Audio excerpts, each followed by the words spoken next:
يا رمضان يا نفحة وغفران رمضان يا ñoo ngi leen di nuyu kenn ku nekk ci sa tur ak sa sant boole ci di leen ziar di am mbégte di ànd ak yéen ci seen plateau iftar di dooleel guddik weeru koor di taaral guddik Ramadan di ànd ak yéen tey nag dañu am gan yu bare yoo xam ni daañu leen dalal ki nga xam ni moom moo di coach Kodou ndax alxames yépp ci biir weeru koor gi coach Kodou benn yoon la fi waroon jaar bu mu fi ñëwee ba tey alxames bu jot ñu dem jëli ko Sofia Ba dem jëli ko coach Kodou ñëw toog parce que nag coach Kodou li mu ñuy wax ak li mu ñuy jàngal daf ñu yitteel lool Sofia maa ngi lay nuyu di la siyaare Sofia Niang désormais pas Sofia Ba mais Sofia Niang bonjour madame Niang. bonjour Boubacar. toutes nos félicitations merci beaucoup c'est gentil maa ngi lay fay di nuyu ñëpp di nuyu suñu mbokku téléspectateurs u ITV ceux qui regardent la meilleure chaîne di seetaan seen émission Iftar pendant tout le Ramadan on est à la fin xam naa ni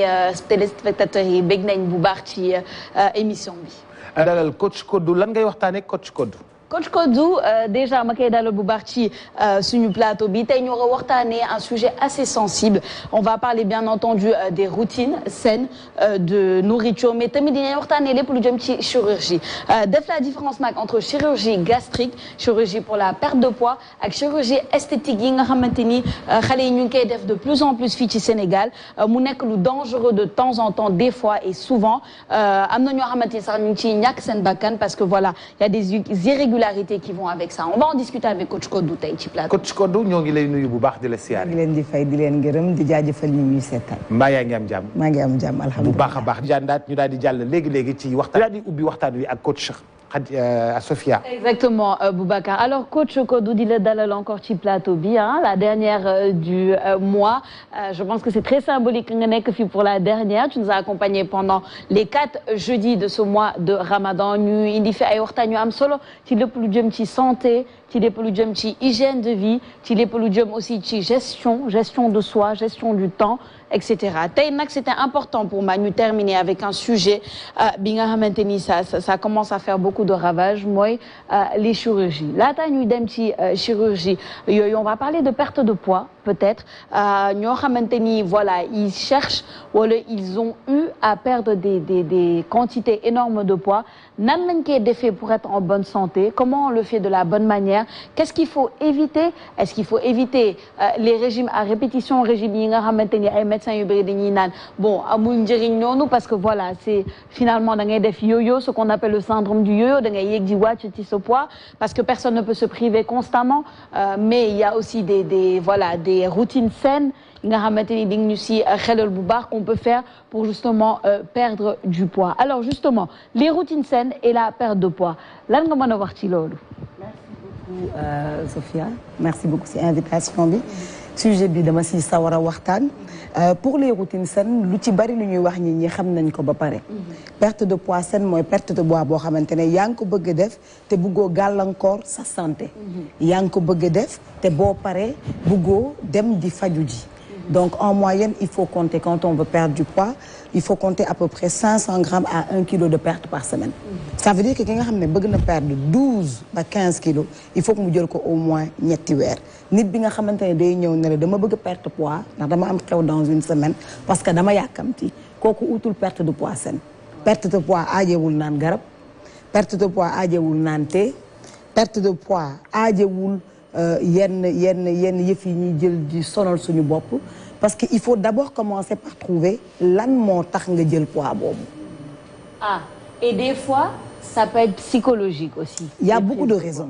Souvent c'est multifactoriel. dafay am facteur u lekk bi am facteur u sommeil bi am facteur u le fait que nga nekk xale di daw di fo xëy suba teel rek 8 heures de temps nga koy toog ci bureau. da ngay gis famille bu ñu nekkee jeune mën nañu bañ a am yaram. mais bu ñu demee ba commencé liggéey góor wala jigéen da ngay gis ñu commencé jël poids parce que dañuy am benn certaine inactivité. am ñoo xamante ne dañu am ay feebar comme ay syndrome ovaire polycystique comme ñi nga xamante ne dañu asthme garab bi ñuy naan dafay tax ñu am poids comme ñi def dépression garab yi ñuy naan dafay joxe poids donc.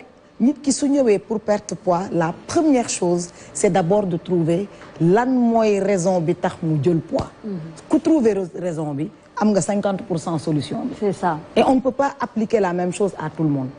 li may wax toujours boo ñëwee ci nutritionniste mu yëkkati feuille ba muy jox ñëpp jox la ko dawal. parce que nit ku nekk ci sa parcours il faut que ñu déglu lan mooy sa histoire du poids. est-ce que da nga am poids depuis nga nekk xale kooku jeexam du bokk ak ki nga xam ne dafa mës a ndaw ëmb tax mu am poids. donc sa histoire du poids sa parcours du poids lan mooy raison bi tax nga jël poids loolu mooy la ñuy dajale mu indi stratégie bi ñuy teg en place stratégie bi pour sa perte de poids. et en général dañuy taxaw ci alimentation bi.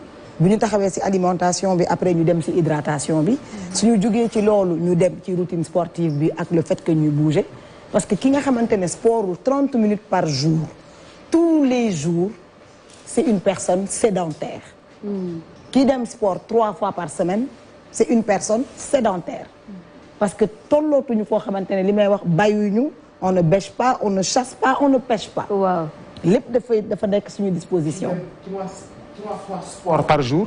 il est sédentaire par semaine par semaine. dafa sédentaire dafa sédentaire kooku deful sport yëngalul yaram.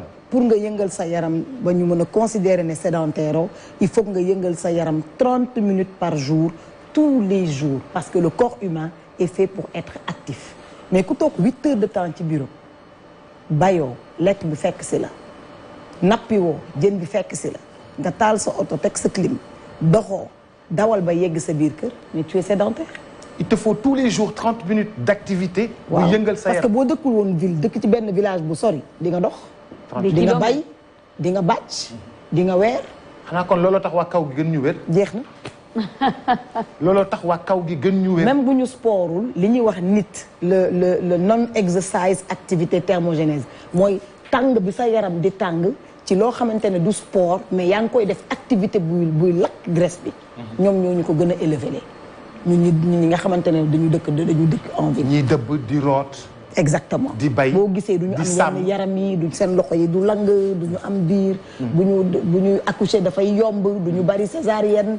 ak yeneen dañuy gën a wér parce que yaram plus le corps est fait pour être utilisé. da ngay gis boo sportee dara des fois fenn dina la metti doo xamoon sax ne foofu amoon na sa yaram. parce que dañu oui les courbatures voilà parce que dañu tàmm toog defuñu dara. alors que yow tey jii da ngay gis sa jànk bu absenté wala nga gis yenn liggéey yu ñu tàmmuli bu ñu ko defee automatiquement dañuy xëy sa yaram di metti mais ñu koy def tous les jours seen yaram mettiwul. parce que yaram dañ koy tàggat moo tax sport ñu koy owee tàggat yaram. tàggat yaram dañ koy tàggat. le corps a besoin d'exercice pour que les muscles restent en bonne santé et restent le plus longtemps possible. boo dul tàggat sa yaram plus ngay jël âge plus muscle bi naturellement di wàññeeku. te gis nga wàññeeku muscle boobu même boo lekkulee lu bari dafay wàññi sa yaram ni muy lakkee énergie. donc loolu dafay indi aussi le fait que ngay grossir. forcément boo ko boolee nag ak lekk yu rapide yi. comme yenn boisson yi fast food yi combinaison bee bari ñàkk nelaw ñàkk xaalis. boole stress boole lekk bu jaxasoo facteur multifactoriel bi moo bari. loolu moo tax laay loolu lan la lay jural ñàkk xaalis ñàkk nelaw am ay problème njaboot gi problème yi dette yi ci banque yi li ñuy togg suba loolu yëpp lu mu lay jural. est-ce que du loolu mooy indi ay problème physique ak mental ak yeneen mais li am solo surtout mooy jàpp ni ñu jàpp ne yàlla daf ñu dëxëñaale ak ay nattu ak ay fitna. loolu ça fait partie de la vie li am solo mooy réapprendre à se recentrer et puis régler les problèmes un par un on ne peut pas être partout en même temps ci problème ci àddina lañ ko fekk donc il faut juste se recentrer et reprendre le contrôle. alors Codou très rapidement je veux juste lui poser une question par rapport à li nga wax nii parce que da nga ne le sport wax nañ ci tàggat yaram son importance man dégg naa ay médecins ak ay nutritionnistes yu bëri di naan la perte de poids c'est disons peut-être 20% de sport et 80% l'alimentation mooy lu ñuy lekk. waaw c'est ça bon est-ce que déjà ça c'est vrai est-ce que yow adhéré nga ci pourcentage boobu. alors ou est-ce qu'il faut je vais le nous revoir? toucher un tout petit peu. je vais dire c'est 70% d'alimentation. ok et dans les 20% on a le sport. on a le sommeil et la gestion du stress. et je mets le sommeil avant le sport. parce que le manque de sommeil va devenir la prochaine maladie du siècle. le manque de sommeil. oui prochaine maladie du siècle. waaw. non j'ai pas compris Codou. ñàkk nelaw bi ci dëkk bi. ñàkk nelaw bi ci dëkk bi. le corps humain est fait pour dormir à peu près 8 heures par jour. oui et si tu dors 4 heures de temps boo nelawee 4 heures de temps yu d'affilée sommeil bu profond sa foie nag dafay jouer rôle nettoyer cellules yu yàqu yi cellules mortes yi nettoyer deret bi ki nga xamante ne day fanaanee xoole c'est comme si la poubelle ne passait pas et que la poubelle reste dans son corps donc ñàkk nelaw dafa am ay conséquences yu doy waar nit ki nelawul day naqari deret nit ki nelawul xelam du am capacité affronter les défis du quotidien parce que le cerveau et le corps a besoin de repos gis nga boo nelawee ba yow si état bi ngay nekk xoolal boo fanaanee guddi bi yëpp xoole bëgg xëy nag bëgg liggéey sa yaram du collaborer te léegi ak les téléphones sont dans les lits oui et comme je l'ai dit la dernière fois téléphone bi dafay interagir avec sa mélatonine avec sa hormone du sommeil ça veut dire que beaucoup utiliser da lay yee lumière bu bleu boobu da lay yee soo ko utiliser wul teg ko sa wet day interagir ak sa ay hormones donc dafay yàq nelaw que nga utiliser ko wala nga jege ko am na sax léegi ñu utiliser benn genre pierre bu ñu teg seen wet pour que mu pousse onde téléphone les ondes ouais. Donc il y a des gens qui ont aussi des télés dans leur chambre donc il faut séparer les créneaux liggéey créneau lekk créneau naan mais créneau noppal celui qui va aller loin ménage sa monture macha allah mais dañuy waxu chirurgie voilà léegi nañu ñëw ci chirurgie esthétique ñoo bañ dafa yàkkamti chirurgie non dama am ay question de bi ma ko waxee fii ba tey nit ñaa ngi may kii on va y aller mais laata ñuy egg foofu chirurgie ban mooy njëkk gastrique chirurgie gastrique ban mooy boobu xaw ma ko sax mi ngi ñëw et juste avant ça parce que sànq da nga wax tamit lu am solo lépp lu jëm ci celles qui veulent perdre du poids est-ce que mun nga expliquer aux jeunes femmes parce que c'est souvent les jeunes femmes qui consomment ça tey yu ñuy jaay ci TikTok yi lee naan ay tey bi day tax nga perte poids tey bi day tax nga lii day tax nga lee on voit des publicités vraiment des choses vraiment agressives pour pousser des jeunes filles à consommer ce genre de choses est-ce que mun nga expliquer pourquoi est-ce que c'est très mauvais pour la santé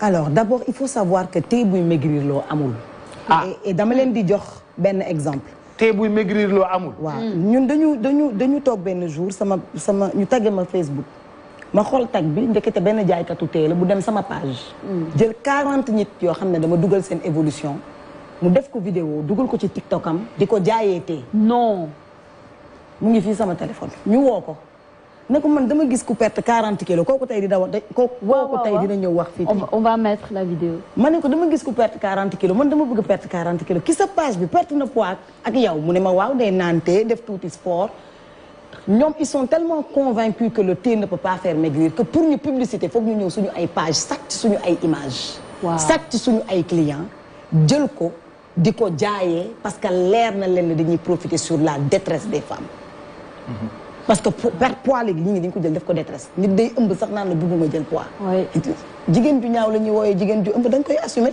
jigéen dafa am ay phase da ngay am 18 ans fraîche li may wax sa ay ween taxaw sa ndigg dagg nga am 25 ans commencé tuuti jël tuuti poids stress bi ñëw am benn doom jaar fa yooyu commencé jël poids il y a le processus naturel des choses qui font que le vieillissement est quelque chose de naturel et c'est complètement normal thé mënu la maigrir l'eau le thé intervient dans ce qu'on appelle la stratégie de l'hydratation le thé va te déshydrater et le corps humain est fait entre 60 et 65% d'eau donc thé bi day daw sa biir dindi ndox bi nekk sa yaram dindi sels minéraux yu nekk sa yaram kan nga mës a gis mu jeex ak thé bàyyi thé bi am poids bu jeex booy bàyyi thé bi ndox bi di jaaraat ci yoonam donc le thé ne peut pas faire perdre du gras le thé amène à la selle fait perdre de l'eau les selles et les urines qui font à peu près 900 ml 1 kilo par jour ou par 2 jours mais boo koy arrêter di reprendre sa poids amul kenn ku mën a perdre poids ak thé de manière significative sur le long terme et sans fatiguer les reins te xam nga booy sonal sa rein doo ko yëg na xam nga organe ci biir yaram feebar bi du lu gaaw donc yooyu nag muy indi ay insuffisance rénale ak yenn feebar yu bari yuy gis parce que dañuy jàmb lu nekk di ko naan fekk te surveiller sa lekk surveiller sa naan organiser sa ndugg organiser sa kër peut-être coono la mais coono yu wér gu yaram la c'est ça en tout cas c'était important de le dire par rapport au thé amincissant yi nga xamante ni ñu bëri dañ koy jël et au contraire ça détruit la santé alors lii Boubacar doon laaj sànq lan mooy chirurgie gastrique est-ce que mën nga ko expliquer alors l'Organisation mondiale de la santé dafa prévoir ay stratégie pour perte de poids ki nga xamante ne dafa am poids bu ñëwee ci yow li ngay njëkk xool mooy cause bi bu dee lekk bi la ñu régler ko su dee nelaw bi la ñu régler ko bu dee dafa am maladie bu nekk ci ginnaaw ñu travailler avec endocrinologue beeg ñi liggéey ci hormones yi ñu jox ko traitement ñu surveiller mu perte poids mais dafa am ñoo xamante ne dañu am problème métabolique seen yaram dafa am problème pour perte poids wala dafay jël poids rapidement parce que derrière dafa am problème bu métabolique ñooñu dañ leen tegal lu ñuy wax chirurgie gastrique dañuy jël seen estomac il y a plusieurs stratégies dañuy jël estomac bi partie bi ngay xiifee ñu dagg ko dañuy dagg estomac bi ci digg bi dañ koy dagg ba mu toll ni estomac liir su ko defee nit ki du mën a lekk lu bari. dañuy dagg estomac bi loolu dañ koy dagg opération waaw opération la. dañuy ubbi estomac bi avant anneau lañ daan def dañuy jël estomac bi takk ko ak benn anneau. oui y avait l'anneau gastrique. voilà bu ko defee booy lekk lu dëgër du jàll parce que anneau bi day nekk ci kaw donc ay supp ngay naan ak ay lu oyof te boo lekkee lu dëgër day génnaat mooy ñi nga xamante ne normalement suivre nañ leen 2 ans amuñu ak ñoom résultat am nañ trouble alimentaire wala mënuñu gérer seen appétit.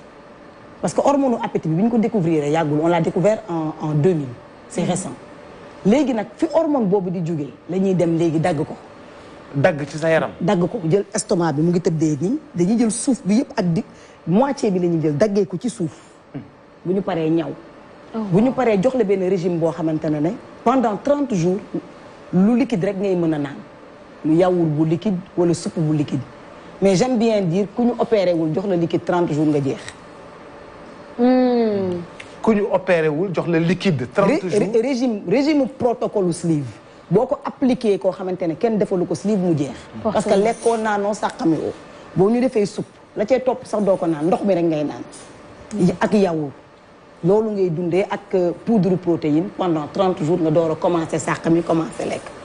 ñu commencé nag lekk bi di ñëw nànk-nànk estomac bi day ndaw soo lekkee lu bari da nga koy delloo ci début bi soo lekkee lu bari day xotteeku mën na la rey. parce que le taux de décès est aujourd'hui de 2%.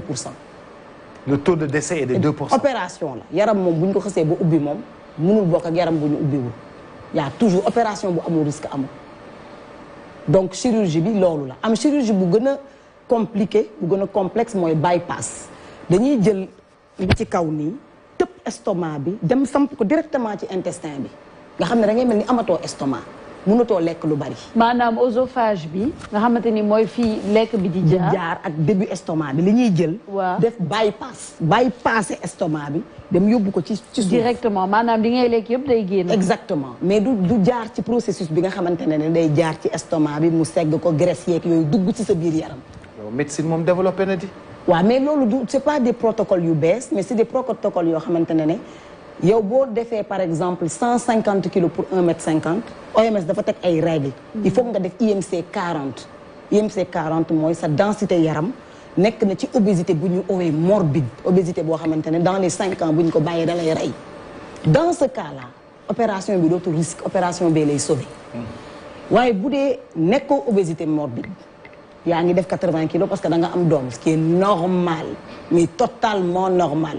parce que yaa ngi nàmpal wala parce que ay doom yu ndaw nga yor nga bëgg def chirurgie alors que tu n'es pas éligible c'est là que le problème se pose et maintenant day dafa am marché dañuy dem Tunisie wala ñu dem Turquie nga xamante ne de toute façon c'est commercial soo ñëwee ne man dama bëgg def sama chirurgie ñu defal la sa chirurgie duñu régime la preuve ñu day dem Turquie ñu opéré ko mu ñëw indil ma benn régime bu ñu bind en turc ou en anglais ne ma est-ce que mën nga mu ko traduire coach lu may traduire.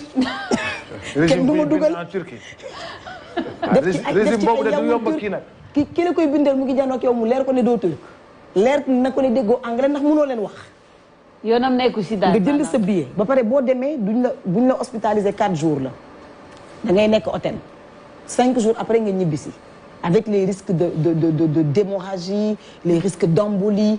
Il y a des risques de décès les 3-4 premiers jours et il y a les risques yoo xamante ne c'est après mooy à partir de 7 jours te 5 jours bu ñu ko defee dañuy dellu si jël avion dellu si ñoom kese bu ñuy dem dañuy laqatu en général. parce que duñ la wax lu ñuy def. donc risque boobu nag la ñuy bëgg a attirer attention parce que boo jaaree ci yoon tu es chez le nutritionniste boo demee ba mu gis problème moom moo lay conseiller avec les risques d'hypertension cholestérol li ñuy wax comorbidité moo lay conseiller nga def sleeve bi bu la ko conseiller mu accompagner la bu dee France ngay dem il faut nga indi attestation buy wane ne nutritionniste bi suivre na la 2 ans il faut nga dem ci psychologue parce que c'est choquant de faire autant d'agressions à son corps boo dellu see foog nga am médecin bu la topp parce que bu ñu xësee ba laal estomac bi yenn ferñeent yi sa yaram dootu ko mën a ti récupérer bu dee sleeve nga def toute ta vie da ngay jël ay compléments alimentaires boo dul jël complément alimentaire da ngay manqué ay fer manqué ay zinc manqué ay yu bari da nga koy manqué parce que fi mu waroon jaar ak ci mbaq bi mu waroon jaar ba mu récupérer ko dootu fa jaarati c'est ça. donc toute ta vie da ngay am séquelle boo xamante ne daf lay topp. Alors qu'il y a des moyens justement pour ne pas mettre sa vie en danger, des moyens sains. Alors coach Boubacar bëgg naa nag ñu seetaan 2 témoignages de 2 personnes yi nga xamante ni je pense yow xam nga leen accompagner nga leen ci c'est ça accompagner nga leen ci des pertes de poids extraordinaires bu dee lay pare na ñu seetaan vidéo yi rapidement soog a ñëwaat ci plateau bi. Coucou tout le monde. Alors, je suis là aujourd'hui pour partager avec vous mon expérience avec l'équipe de Côte du Québec. J'ai eu à la contacter parce que j'étais en obésité morbide. Et donc, je faisais 115 kilos pour une taille de 1m65. Vu que je voulais perdre du poids, je me suis donc tournée vers elle puisque j'ai entendu via les réseaux sociaux qu'elle faisait des miracles. Et donc, je l'ai contactée et c'était parti pour 9 mois. Et 9 mois durant lesquels j'ai perdu 40 kilos. J'ai été réellement très satisfaite puisque j'ai pas eu à faire un régime drastique. Je mangeais à ma convenance et selon mes besoins et mes envies également. Et l'autre chose, c'est qu'il fallait pas aussi faire autant de sport que l'on imaginait. Et donc, grâce à elle et à son équipe, j'ai perdu mes 40 kilos. Donc, juste pour vous signaler que j'ai pas eu également à prendre des thés ou autre. Non, c'était juste un changement des habitudes alimentaires. Et puis, dire que ça marche réellement avec de la motivation. Merci. Salut, vous allez bien? Je m'appelle Achou. Aujourd'hui, damay ñëw pour wax sama relation ak sama coach. Ma coach à moi. Côte du Québec. Une personne mi nga xamante ni elle a changé ma vie au vrai sens du mot changé ma vie à l'époque maa ngi nekkoon une femme forte pour ne pas dire obèse ndax déjà man dama juddu ci famille boo xamante ni ñëpp am yaram te quand tu es au Sénégal ku am yaram dañ la naan ni nga juddoo pardon ni nga mel. Donc bul sonn sa ay maam noonu la ñu mel et cetera donc loolu la ñuy def suñu bopp wan ñu que carrément ni que tu pourras pas changer ndax tu es né comme ça c'est impossible que tu changes ta morphologie. Un jour yàlla def ma rencontré ko et donc famille sénégalaise malheureusement noonu lañ lay wax un bon jour ma toog seetu xool sama bopp j'étais déprimée. Changé, bizarre, ñaaw, j'avais plus confiance en moi-même. Ma xëy un bon jour rek ne allez Achou, stop. Il faut que nga commencer jël les choses en main. Et je me suis dit franchement, il est temps que je prends soin de moi. Ci laa dem ci Kodou. Des fois nit ñi dañuy wax ni que oui, j'ai pas le temps. mënuma togg damay liggéey le temps yenn temps ñëpp ko am ñëpp am temps il faut juste nga organiser wu man lu ma busy je prendrai le temps d'amener à manger au bureau je prendrai le temps d'aller faire mon sport même si c'est 30 minutes donc c'est fort possible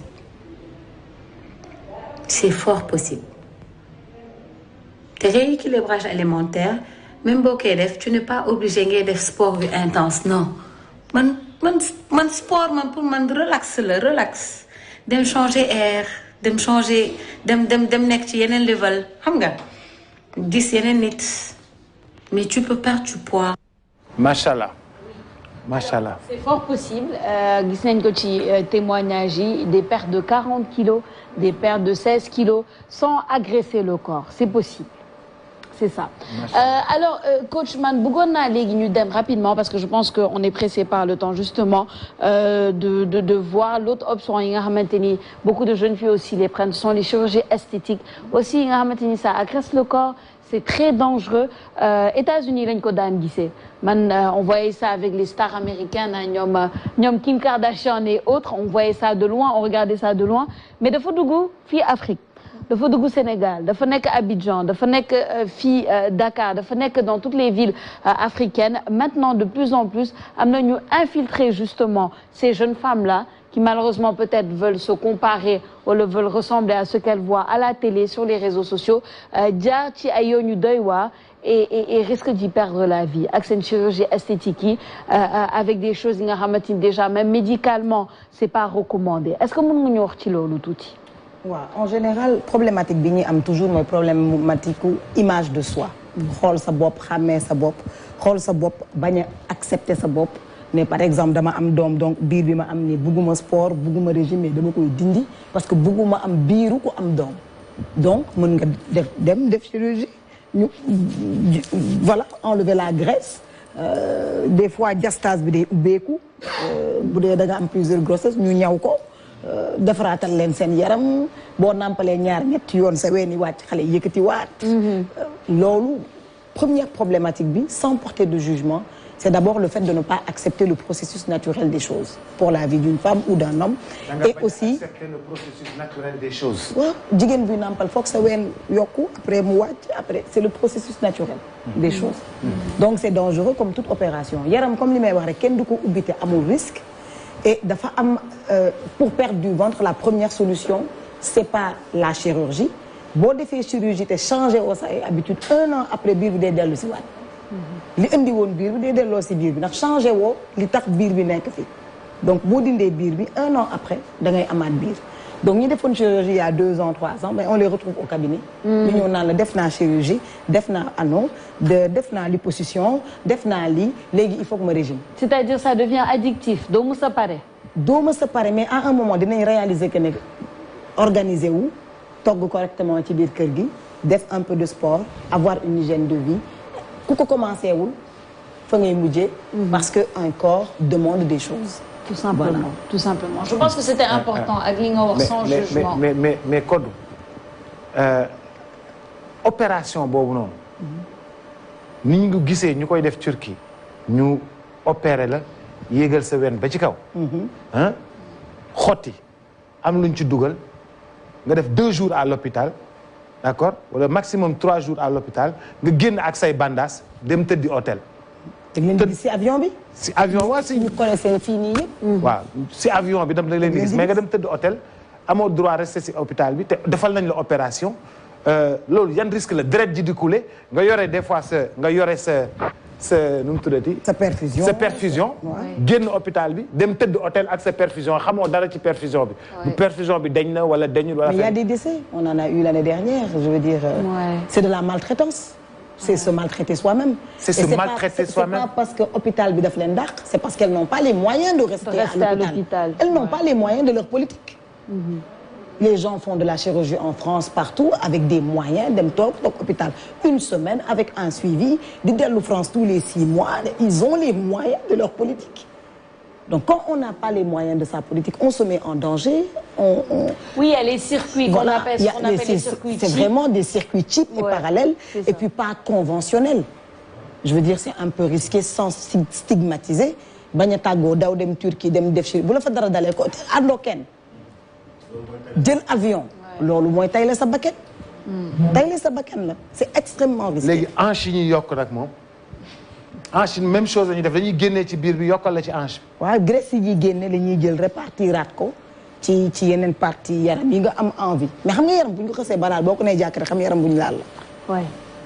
xoolal américaine yi nga xamante ne. non bii du moom de lii ay kii ñuy jaay la indi non lii dafa ne culotte hanche lii jiital la invisible spécial qualité quantité limitée 18 000 francs non bii du chirurgie de laay laay biir chirurgie lii kii la promotion la promotion. mais bii moo gën a sedd.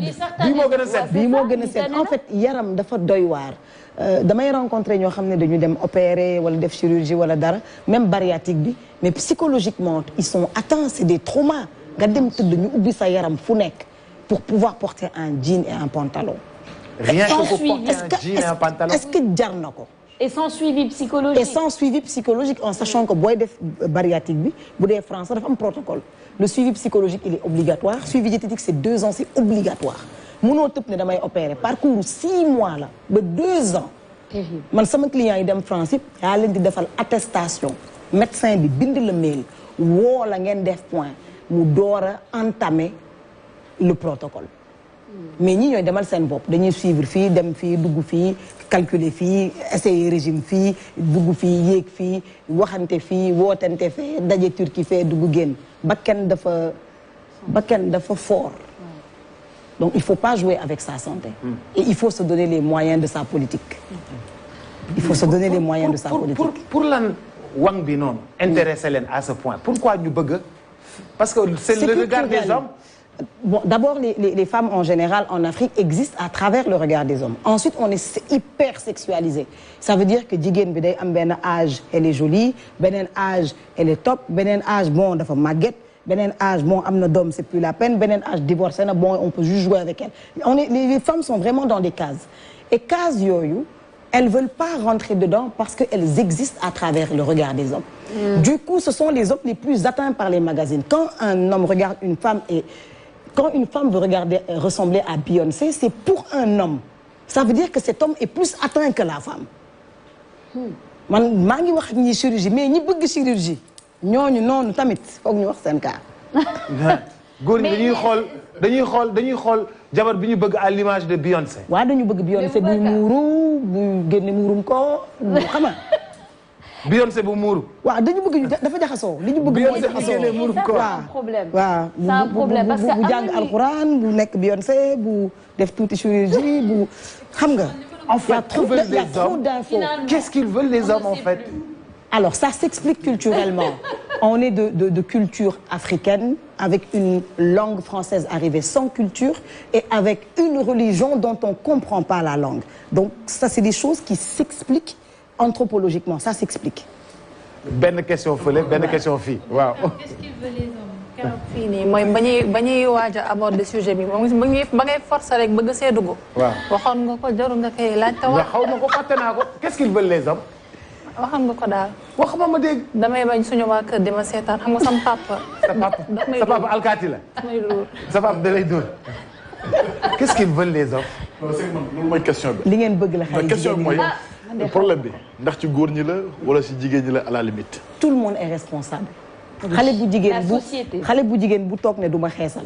gis nga jour bu xeesalee bu sooyam day jeex. dañ la koy wax ne la bi ñu leeree la ñu commencé gis ñu ñuy topp. Et en fait c'est ça le problème aussi. c'est du tic au tac day fay. non mais xeesal day fay. mais Sophia yaa ngi xeesalul. te ab takk nañ ko barke démb. te xale yaa ngi fii xees ba bëgg dee te kenn takku leen. waaw non loolu en fait je ne veux pas stigmatiser. C'est des exceptions. C'est des exceptions. Il y a beaucoup de belles femmes qui vont faire leur vie. D'abord parce qu'elles ont confiance en elles. Je vais répéter, une femme n'est pas qu'un corps. Confiance en soi d'abord. Exactement. Ouais. Ensuite, une femme n'est pas un bien périssable. ñaata mère yu am 60 ans yu am cas am cas ngeen xam. du affaire u âge. Une femme n'est pas qu'un corps. N'est pas un denrée périssable. yow tey jii boo amoon jabar. mu rafet ba mel ni jinne munoo wax ak moom ñaari phrase rafet bi da lay teel a soof. waaw dëgg la da lay teel a soof. Une femme n'est pas qu'un corps. Une femme est un ensemble de choses extraordinaires. Les gens que vous voyez mariés 30 ans, 40 ans, vous pensez que l'homme n'est pas en train de voir que le corps de sa femme est en train de changer? Oui. Vous pensez que nous, les femmes, on ne voit pas le corps de nos maris changer? Mais il arrive à un moment où on transcende ces corps-là et maintenant les âmes se retrouvent. Et c'est extrêmement important d'être capable de se connecter et de sortir de cet aspect juste corporel. Le corps, c'est juste une enveloppe. Yaram bu fixe amul, yaram bu dul màgget amul. yaram bu dul feebar amul yaram day mëtadi. mais loolu day sutante pour man xam nañ ko mais nit ñi léegi ñoo bëggatul lu naturel.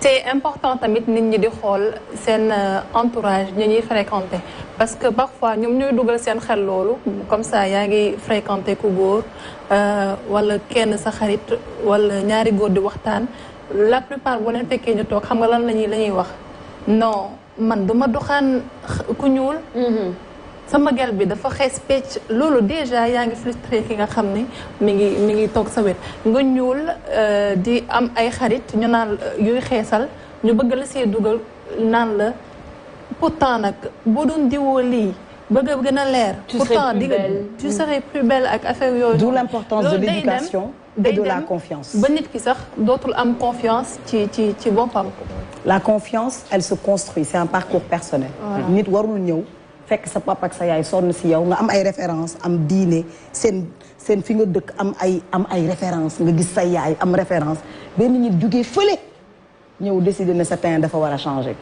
donc c'est super important de consolider les jeunes filles de mieux les éduquer dans la foi aussi parce que la création de Dieu est parfaite donc je refuse qu'un homme vienne me dire que je suis pas parfaite j'estime que Dieu m'a créé à son image et il m'a créé dans la bëggee daal na ma bëggee noonu ku bëgg nga bëgg ku bëggul nga bàyyi ku bàyyi keneen bëgg coach merci beaucoup malheureusement Boubacar en conclusion on n'a pas vraiment le temps de rentrer ci débat bi nga xamante ni moo di pourquoi les coach dañ koy jël de mais dañ koy jël coach dañ koy jël day ñëw toog oui coach dañ koy jël toog c'est l'émission matinale est-ce que yëg nga ne man sama kër amul télé waaw amul problème sa kër amul télé amul problème dañ lay jëndal télé dañ lay jëndal télé yóbbul la sa kër amul benn problème l'émission Tok Tok Sénégal chaque qui reprend bientôt d'ailleurs oui la matinale du pour yow da nga ciy liggéeyal yàlla li ngay def ci Facebook bi ak di ko def ci kii bi li ngay def ci Facebook bi ak yooyu da nga ciy liggéeyal yàlla kon nit ñi xam nga da nga fay ñëw jàngale man xaw ma woon chirurgie gastrique xaw ma woon yeneen yi xaw ma woon danger yi yooyu yëpp xam naa ko donc boo gisee ku poosé hanche nga ne ko ça te va très bien da nga am responsabilité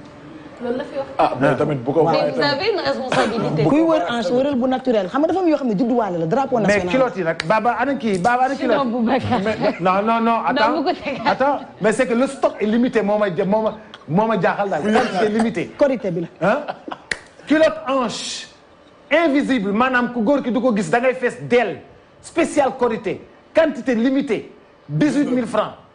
mais Boubacar yow keroog nga toog fii nii wax ne. pose nu mu tudd chirurgie bi hanche yi ak ween yi kenn waru ko tere parce que dafa rafet loolu nga wax non. est-ce que génn ci xamul woon danger xaw ma woon léegi dama ne moon loolu kenn waru ko tere dama doon xaar coach ñëw. coach ñëw na leeral na ma. léegi bu ko kenn defati nañu jënd ci kilote yi. waaw voilà En tout cas, moi, j'aimerais prendre le temps juste de rapidement remercier beaucoup coach Kodou Kébé. Merci pour tous ces apprentissages. Merci pour toute cette sensibilisation que moi, j'estime très, très importante. On ne peut pas rentrer dans beaucoup de débats féminins parce que voilà, on a parlé un peu des complexes qu'on traîne déjà en tant qu'Africains, qui nous viennent de très longtemps, qui nous viennent de l'esclavage, de la colonisation, sans qu'on s'en rende compte. Pourquoi le clair doit être plus beau que le noir, etc. Loolu yëpp ay débats yi nga xamante ni on doit les avoir de plus en plus. Mais merci en tout cas pour tout ça. Merci. Et on se dit à très bientôt parce que man xam naa ni di nga ñëwaat fii ci ITV, c'est important. Merci beaucoup. Et tu es ici chez toi, tu reviens quand tu veux. Merci beaucoup. Merci Khadija Nat. Merci coach. Merci beaucoup. Rendez-vous dans quelques instants. Sophia da nga dem. da nga dem toppatoo ji monsieur Niang. waaw. oui ma monsieur Niang nee na cooli yow. Félicitations et heureux ménage. Merci. Tout de suite.